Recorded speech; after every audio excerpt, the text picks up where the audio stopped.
All right, guys, I think we are live, right? We should be good. You guys here?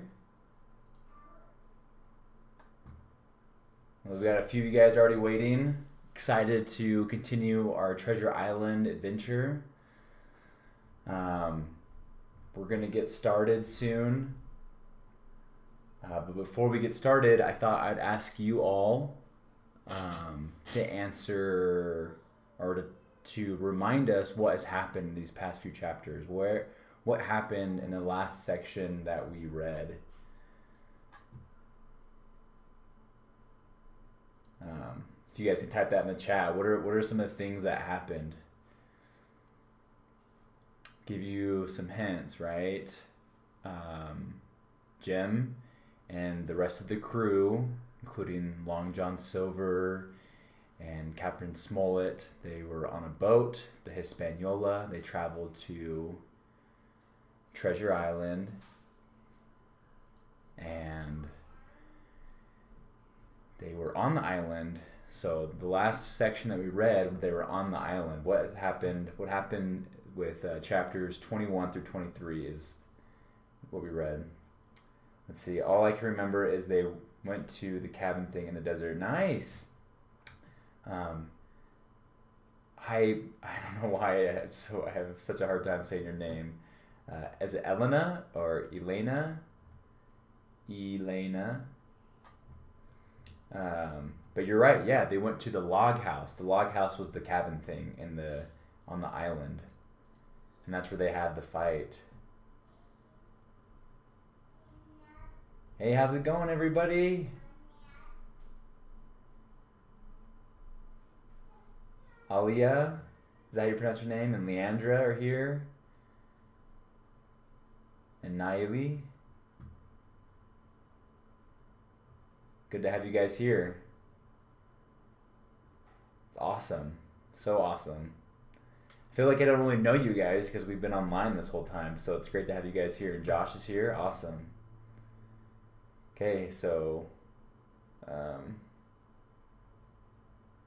one second.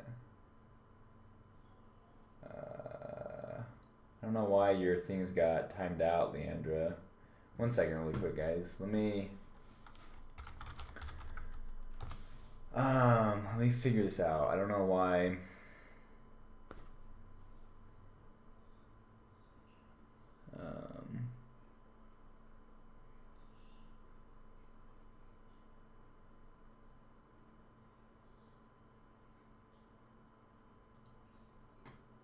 I don't know why you guys got. I don't know why you got timed out, Leandra. So I'm just trying to figure out this whole new Nightbot system.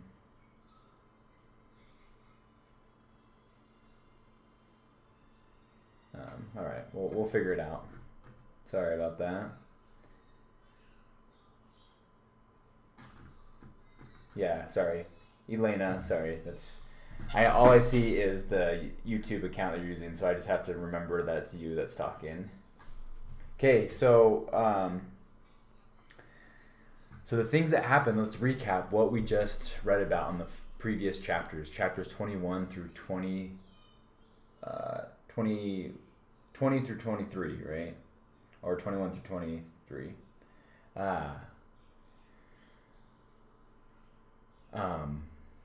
There was a big fight at the log house, and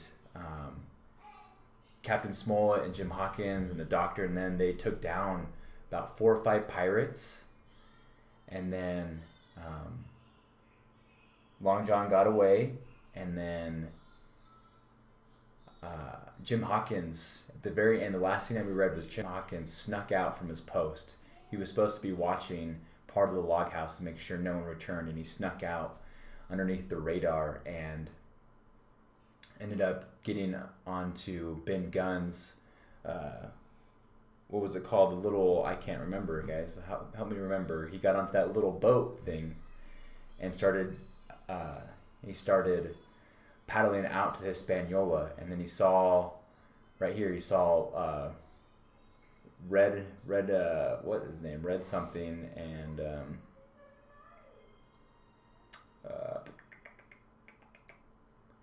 So I need you guys. You guys gotta help me. Yep, there you go. Israel Hands and Red Nightcap. Those are the two people that he saw fighting on the Hispaniola, and he thought he was gonna die with the waves being on his little boat. What was that little boat called?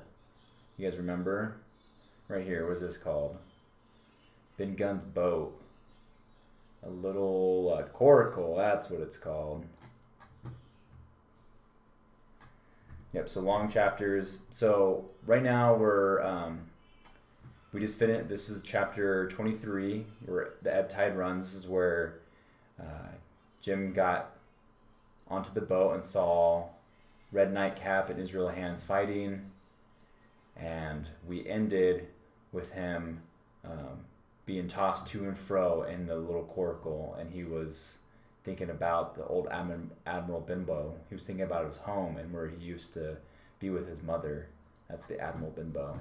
So that's where we left off, and so we're going to jump into chapters 24 through 27. All right. Let's see if there are the chapter study questions to help you guys feel prepared.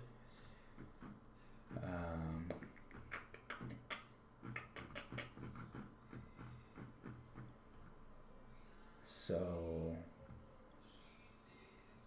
a couple questions to help you guys feel prepared is, what does Jim tell Israel Hands to call him? And a few more questions that we'll go over for these chapters are, what signs are there in chapter 26 that Israel Hands is not very smart? Never prepared. It's just been over a week since I read. I should have brushed up a little bit, but I was getting there, right? We're ready now. So a couple more questions. What signs are there in chapter 26 that Israel Hands is not very smart? How is Jim wounded? Does Jim deliberately shoot Israel Hands? How does Jim get free from the mast? What clues indicate that Jim's friends no longer control the stockade? So those are a few of our questions that will help us be prepared for these 4 chapters that we're about to read. So let's jump in to chapter 24, The Cruise of the Coracle. It was broad day when I awoke and found myself tossing at the southwest end of Treasure Island. The sun was still hidden behind the spyglass. The sun, which on this side descended almost to the sea in formidable cliffs. I was scarce a quarter of a mile to seaward, and it was my first thought to paddle in and land. That notion was soon abandoned. Among the fallen rocks, the breakers sprouted and heavy spray flew. I saw myself, if I ventured near, dashed to death upon the rough shore, or spending my strength in vain to scale the crags. In the meantime, I had a better chance before me. To the north there comes another cape, Cape of the Woods, as it was marked upon the chart, buried in tall pines which descended to the margin of the sea. I remembered what Silver had said about the current that sets northward along the whole west coast of Treasure Island, and seeing my position that I was already under its influence, I decided to reserve my strength for an attempt to land upon the kindlier-looking Cape of the Woods. It is surprising how easily and securely my little boat could ride, often as I still lay at the bottom and kept no more than an eye above the gunwale. I would see a big blue summit heaving upon me, and the coracle would not bounce a little, dance if on springs, and subside on the other side until the trough as lightly as a bird. I began to grow bold and set up to try my skill paddling, but even a small change in position of the weight will produce violent changes in the behavior of a coracle, and I had hardly moved before the boat, giving up her gentle dancing movement, ran straight down a slope of water so steep that it made me giddy, struck her nose deep into the next wave. I was drenched and terrified, and fell instantly back into my old position, whereupon the coracle seemed to find her head again. I bailed her out with my sea cap, and then set myself to study how she managed to slip so quietly through the rollers. Here's a little depiction of what just took place. I thought I could zoom in, but I can't, sorry.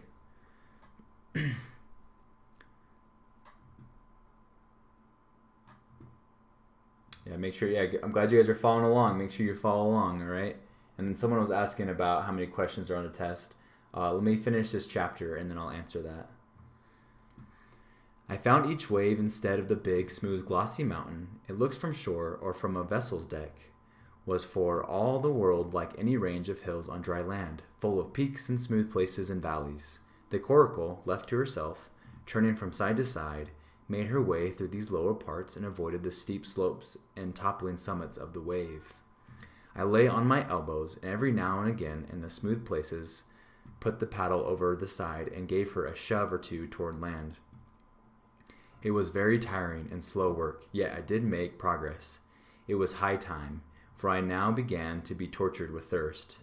The glow of the sun from above, its thousand-fold reflection from the waves, the sea water that fell and dried upon me, caking my very lips with salt, combined to make my throat burn and my brain ache. The sight of the trees so near at hand had almost made me sick with longing, but the current had soon carried me past the point of the cape, and as the next reach of the sea opened out, I beheld a sight that changed the nature of my thoughts. Right in front of me I beheld the Hispaniola, under sail. I was sure that I should be taken, but I was so distressed for want of water that I scarce knew whether to be glad or sorry. She was under her mainsail and 2 jibs, and the beautiful white canvas shone in the sun like silver. When I first sighted her, all her sails were drawing, and she was laying a course about northwest. Meanwhile, the schooner gradually fell off and filled again upon another tack. All right, what does that mean? Meanwhile, the schooner, talking about the boat, gradually fell off and filled again upon another tack. Another tack. Tack is a zigzag method of sailing against the direction of wind. So the boat is going like this with the wind, right?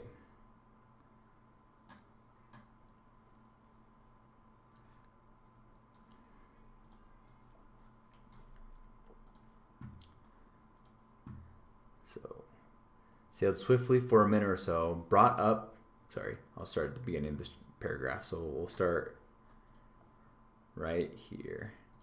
Wow. Meanwhile,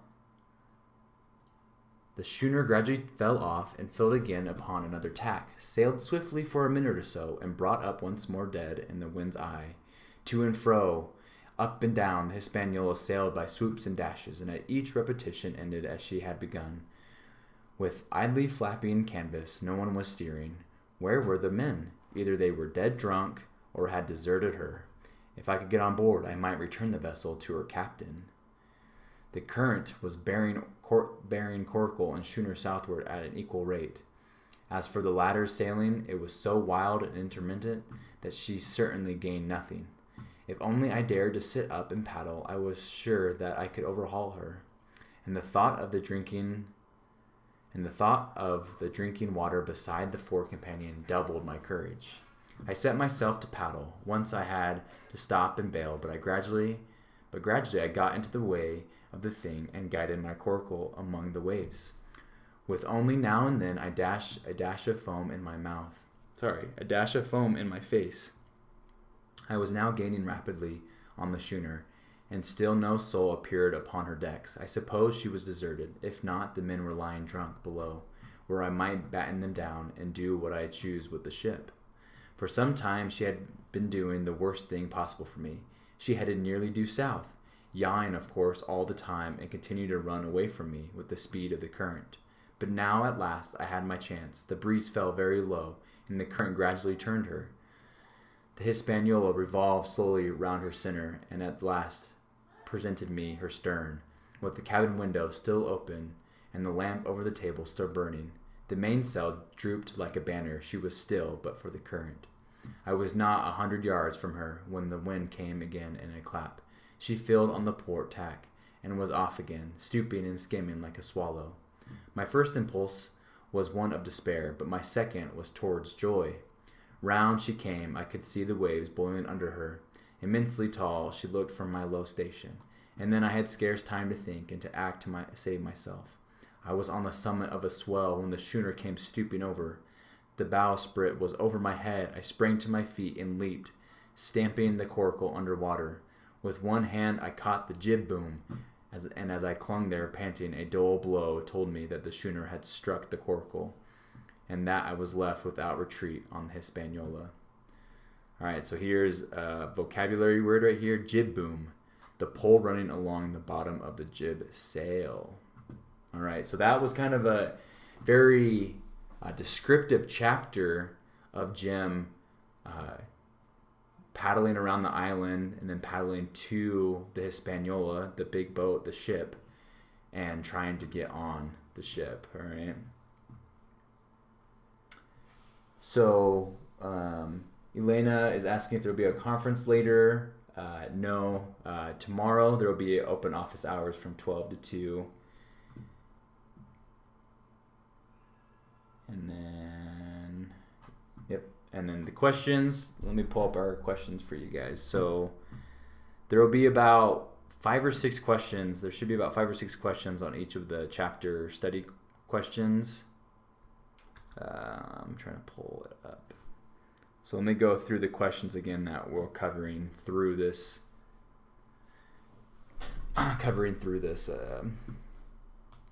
These chapters. So we learned about what Hans and Red Nightcap were doing as Jim peeks into the cabin. They were wrestling with one another.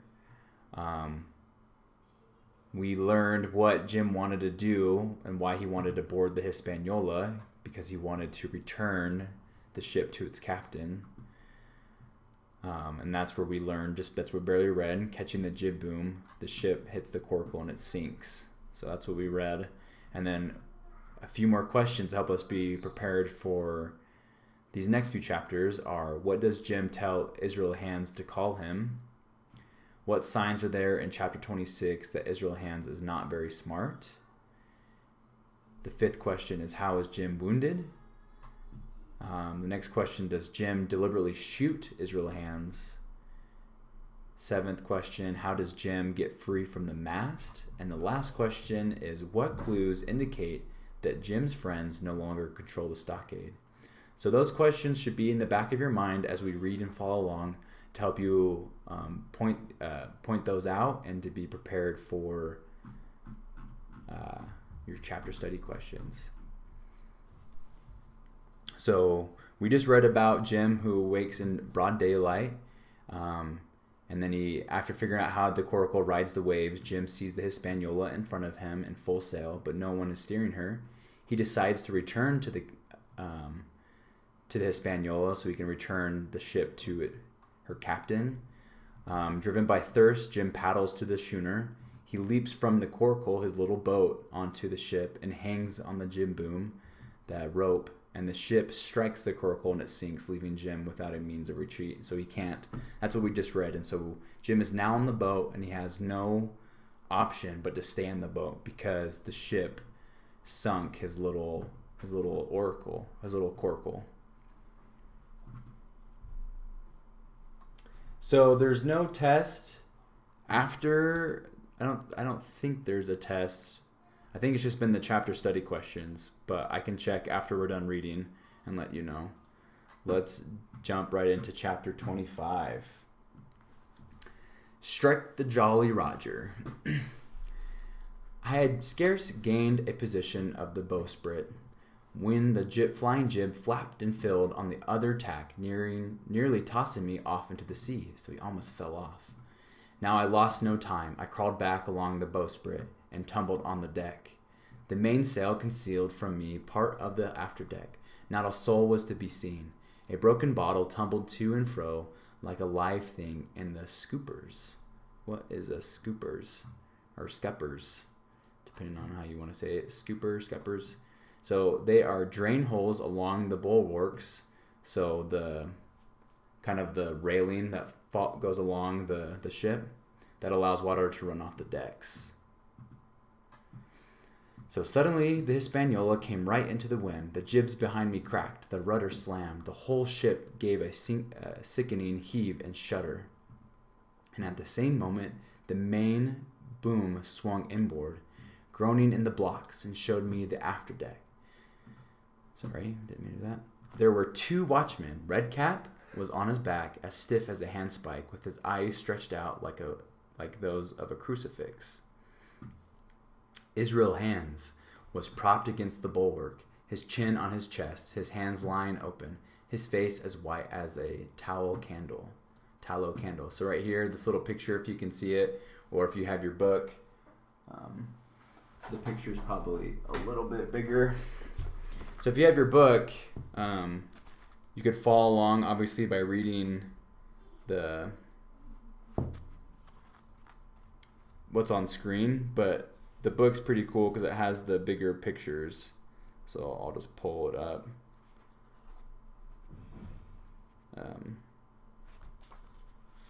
So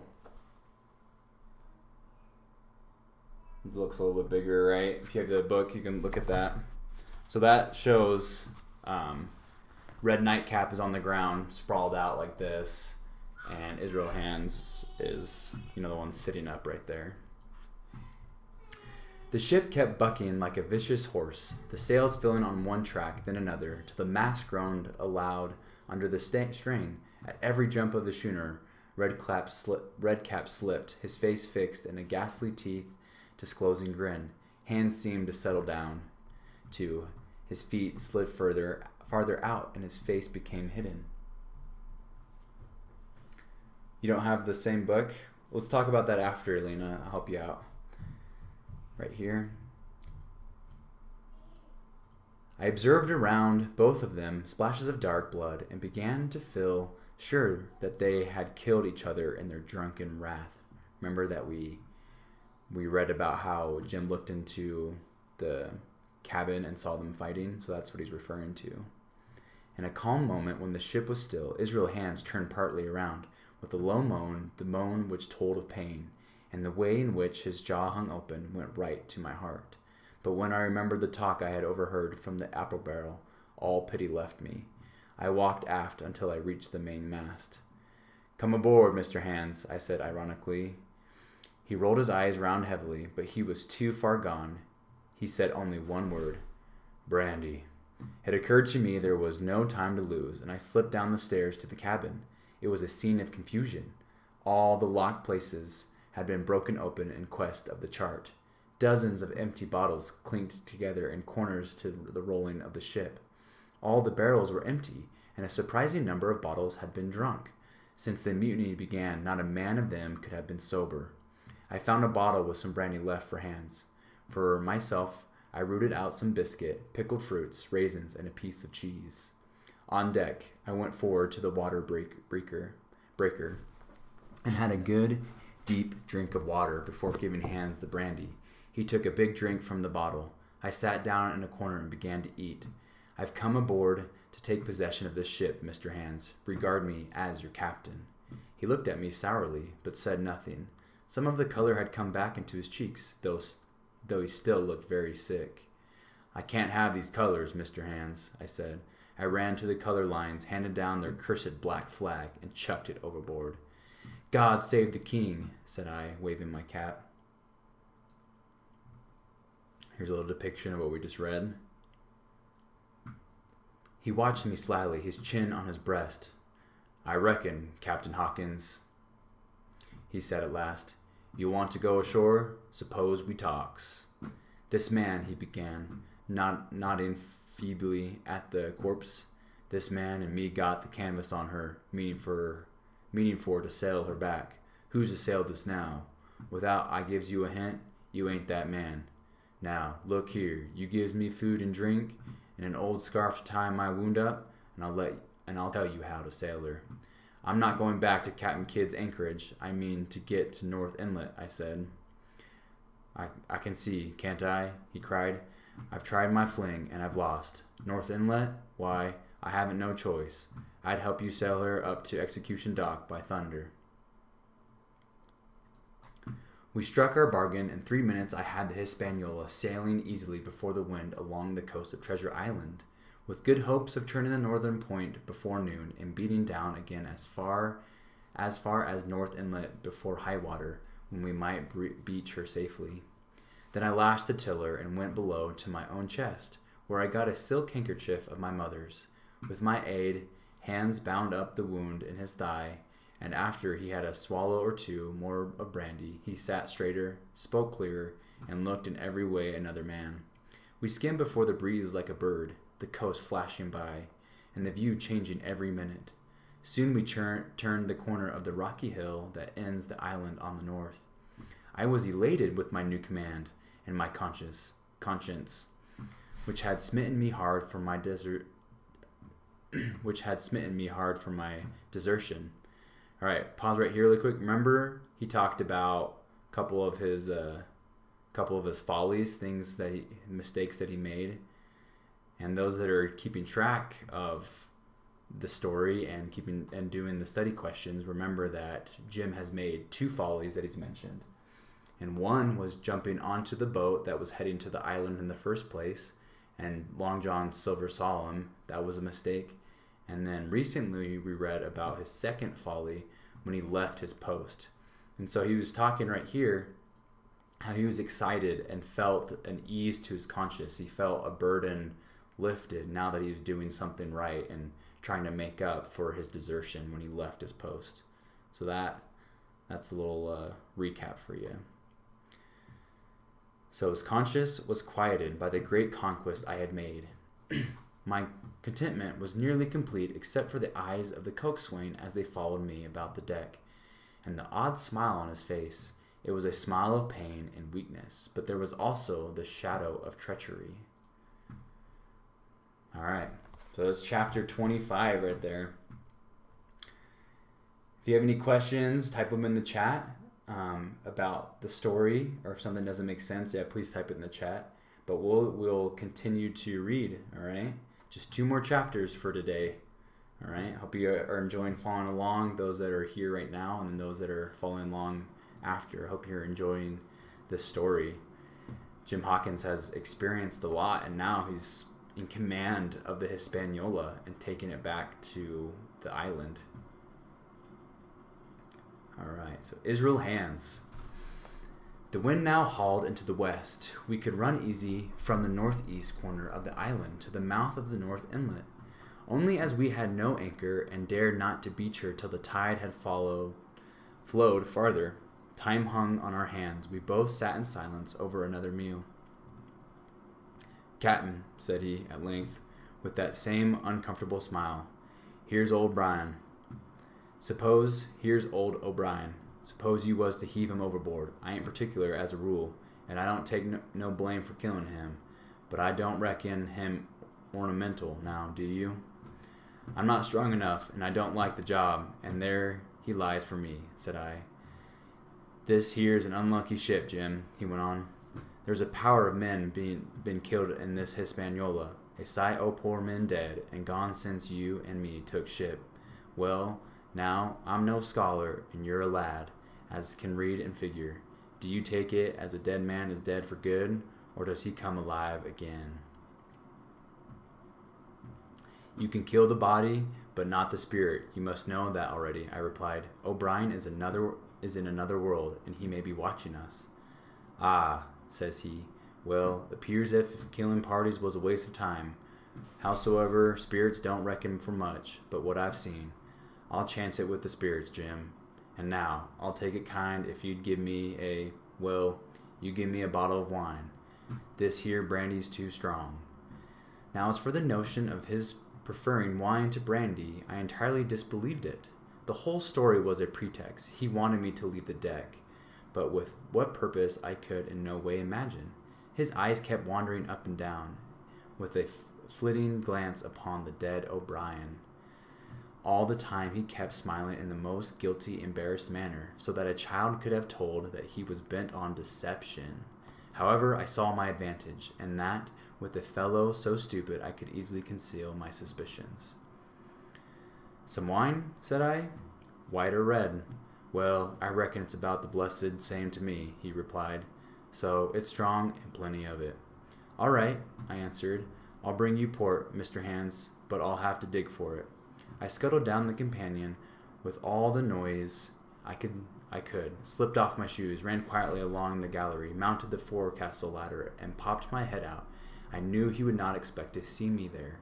He had risen to his hands and knees, and, though his leg obviously hurt him sharply when he moved, he pulled himself across the deck at a good rate. In half a minute he had reached a long knife, discolored to the hilt with blood. He tried the point upon his hand, and then, concealing it in his jacket, trundled back again into his old place against the bulwark. This was all I needed to know. Israel could move about, he was armed, and I was meant to be the victim. Yet I felt sure that I could trust him in one point, and that was in the disposition of the schooner. We both desired to have her stranded in a sheltered place, so that when the time came she could go off again with as little labor and danger as might be. Until that was done, my life would certainly be spared. While I was turning the business over in my mind, I had stolen back to the cabin, slipped into my shoes, laid my hand on a bottle of wine, and made my reappearance on the deck. Hans lay as I had left him, all fallen together, and with his eyelids lowered, as though he were too weak to bear the light. He looked, however, at my coming, knocked the neck of the bottle. He looked, however, at my coming, knocked the neck off the bottle, and took a good swig. He lay quiet for a little, and then begged for tobacco. "Cut me some," says he. "I haven't no knife. It'll be the last, lad, for I'm for my long home." "Well," said I, "I'll cut you some tobacco, but if I was you, I would go to my prayers." "Why?" said he. "Tell me why." "Why?" I cried. "You've broken your trust. You've lived in sin and lies and blood. There's a man you killed lying at your feet. And you ask me why? For God's mercy, that's why." I spoke with a little heat, thinking of the bloody dirk he had hidden in his pocket. Dirk meaning the knife. He took a great draught of the wine and spoke with the utmost usual solemnity. Wow. "For 30 years, he said, I've sailed the seas and seen good and bad, fair weather and foul, provisions running out, knives going and whatnot. Well, I tell you, I never seen good come o' goodness yet. Him as strikes first in my fancy. Dead men don't bite. Them is my views. Amen. And now, look here," he added, changing his tone. "We've had about enough of foolery. The tide's made good by now. You take orders, Captain Hawkins, and we'll be done with it." We had scarce 2 miles to run, but the navigation was delicate. The entrance to this anchorage was narrow and shoal, so that the schooner must be nicely handled to be got in. Hans was an excellent pilot, for we dodged in with a neatness that was a pleasure to behold. The shores of North Inlet were as thickly wooded as those of southern Anchorage, but the space was longer and narrower, and more like what in truth it was, the estuary of a river. "Now," says Hans, "look there. There's a place to beach a ship in, fine flat sand." And once beached, I inquired, "How shall we get her off again?" "You take a line ashore there on the other side at the low water, take a turn about one of them gib pines, bring it back, take a turn around the capstan, and lie to for the tide. Come high water, all hands pull upon the line, and off she comes as sweet as nature. And now, boy, stand by." He issued his commands, which I breathlessly obeyed. I put the helm hard up, and the Hispaniola swung around rapidly, and I ran steam on for the low wooded shore. The excitement of these last maneuvers had interfered with the watch I had kept on the coxswain. I had quite forgotten the peril hung over my head, and stood craning over the starboard bulwarks and watching the ripples spreading wide before the bows. Perhaps I heard a creak, or saw his shadow moving. Perhaps it was an instinct like a cat's. But sure enough, when I looked around, there was Hans, already halfway towards me, with the dirk in his right hand. We must both have cried out We must both have cried out when our eyes met, but his was a roar of fury like a charging bull's. I leaped sideways, As I did so, I let go of the tiller, which sprang sharp to seaward. This saved my life, for it struck Hans and stopped him. Before he could recover, I was out of the corner where he had me trapped, just forward of the mainmast. I stopped, drew a pistol, took a calm, cool aim at him, and drew the trigger. The hammer fell, but there followed neither flash nor sound. The priming was useless with water. Wounded as he was, it was wonderful how fast he could move. I had no time to try my other pistol. I was sure it would be useless. I must now simply retreat before him, or he would hold me boxed into the bows. Seeing that I meant to dodge, he also paused a moment or two, past in feints on his part, and corresponding movements upon mine. I had often played such a game at home, but never before with such a wildly beating heart as now. Still, I thought I could hold my own against a seaman with a wounded thigh. Suddenly, the Hispaniola staggered into the sand, and then canted to the port side till the deck stood at an angle of 45 degrees. Both of us rolled into the scuppers. The dead red cap, with his arms spread, tumbled after us. I was the first afoot again, for Hans had rolled into the dead body. I had to find some new way of escape that instant, for my foe was almost touching me. Quick as I thought, I sprang into the shrouds, rattled up hand over hand, and did not breathe till I was seated on the cross trees. I had been saved by being prompt. The dirk had struck not half a foot below me, and there stood Israel Hands with his mouth open, a perfect statue of disappointment. I lost no time in changing the priming of my pistol. Then, having one ready for service, I proceeded to prepare the other as well. Hans began to see the dice going after him.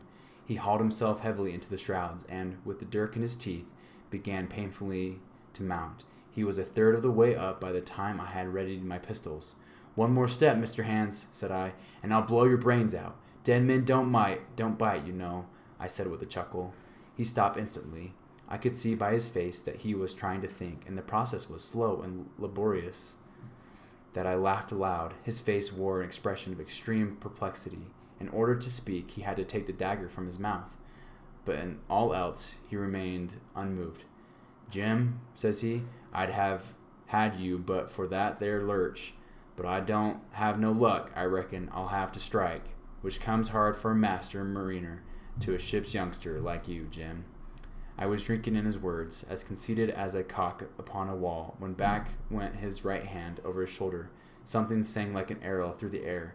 I felt a blow, and then a sharp pang, and there I was pinned by the shoulder to the mast. In the pain and surprise of the moment, I am sure it was without a conscious aim, both pistols went off and escaped out of my hands. They did not fall alone. With a choked cry, the coxswain plunged head first into the water. Whoa. Here's a little depiction of what happened. If you have the book, bet the picture is a little bit bigger. Yep.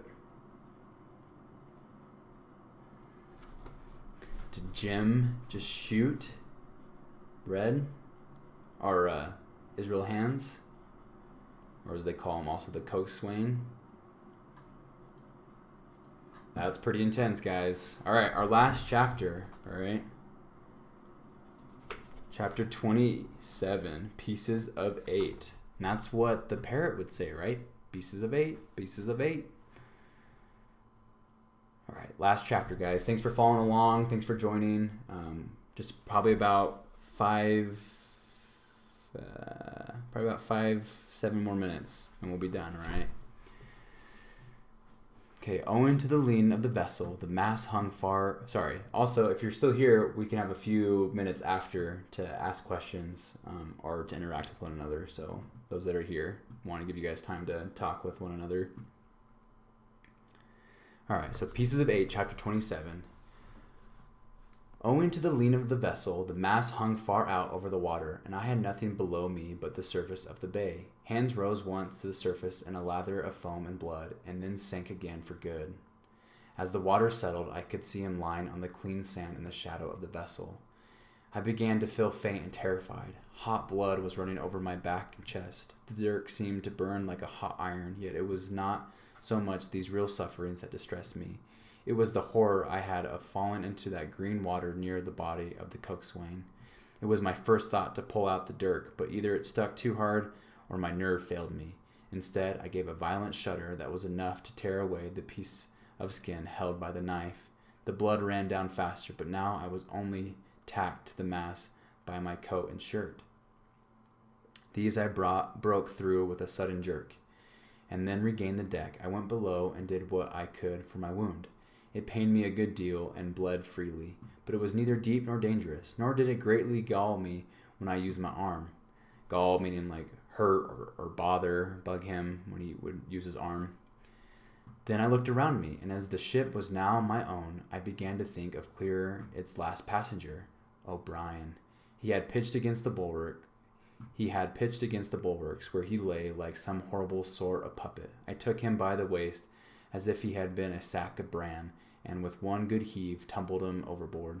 He went in with a sounding plunge. The red cap came off and floated on the surface, and as soon as the splash subsided, I could see him and Israel lying side by side. The book is getting really good, that's right. I began to see a danger to the ship. The jibs I speedily doused and brought to the deck, but the mainsail was a harder matter. When the schooner canted over, the boom had swung outboard, and the cap of it, and a foot or two of sail hung under water. The strain was so heavy that I feared to meddle. At last I cut the halyards. The peak dropped instantly, and a great belly of canvas floated on the water. For the rest, the Hispaniola must trust to luck, like myself. I scrambled forward and looked over. It seemed shallow enough, and I let myself drop softly overboard. The water scarcely reached my waist.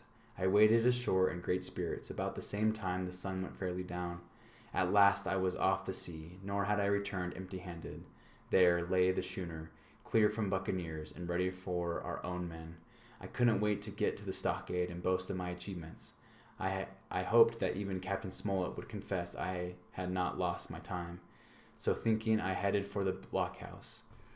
I remembered that the rivers which drained into Captain Kidd's anchorage ran from the two-peaked hill on my left. I bent my course in that direction. This brought me near to where I had encountered Ben Gunn, and I walked, keeping an eye on every side. I became aware of a waving glow, where I judged the man of the island was cooking his supper before a roaring fire. I wondered that he should show himself so careless, for if I could see this radiance, might it not reach the eyes of silver? Suddenly a brightness fell upon me. I looked up, and a pale glimmer of moonbeams had alighted on the summit of the spyglass. With the moon to help me, I continued rapidly and impatiently drew near the stockade. As I began to thread the grove before it, I went a trifle warily.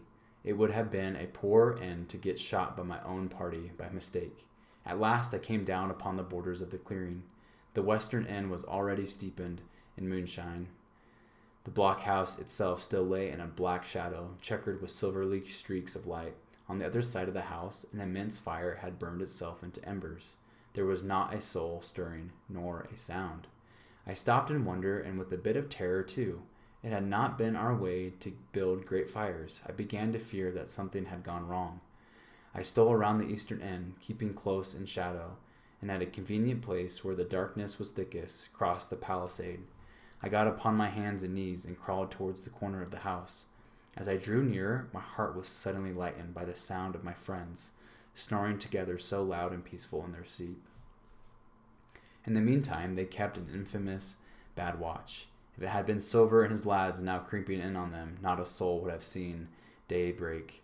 Again, I blame myself for leaving them with so few to mount guard.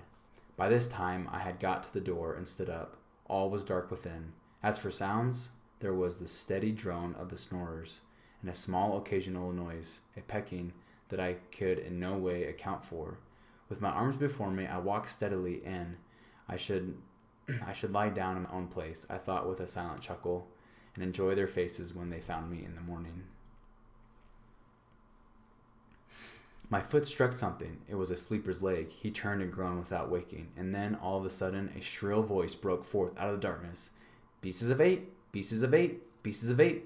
Silver's green parrot. Captain Flint. It was she whom I had heard pecking at a piece of bark, and it was she who thus announced my arrival. I had no time to recover. The sleepers awoke and sprang up, and with a mighty oath, the voice of Silver cried, "Who goes?" I turned to run, struck against one person, and ran into the arms of a second, who held me tight. "Bring a torch, Dick," said Silver. When my capture was thus assured, one of the men left the log house, and presently returned with a lighted brand. Oh man! So Jim thought he was, he thought it was his companions, the crew members, not the pirates that were there. But we just found out that it was the pirates. And now Jim is stuck. He's captured by the Buccaneers. All right. Well, we will jump into chapter 28 next week. But that is it, everybody. Thanks for joining today. It was awesome to have you guys here. Hope you're enjoying the book. We will continue next week. But that's it. If you guys want to chat with one another or ask me questions, yeah, very intense. That's right. Very intense. Not good for Jim. Be excited to find out what happens next time. But yeah, if you guys wanted to ask me any questions or if you guys wanted to chat, now's a good time. If not, we can just end the live reading. And we have open office hours tomorrow at noon to 2, and then also a soil science lesson tomorrow morning at 10 a.m. Remember to get caught up in math and literacy. Those are our primary focus subjects right now. And then once you guys are caught up with that, then just make sure on the side you're doing literature, literature, history, and science. But yeah, it was good to have you guys here. Thanks for coming, and I will see you guys later. What if I did boom?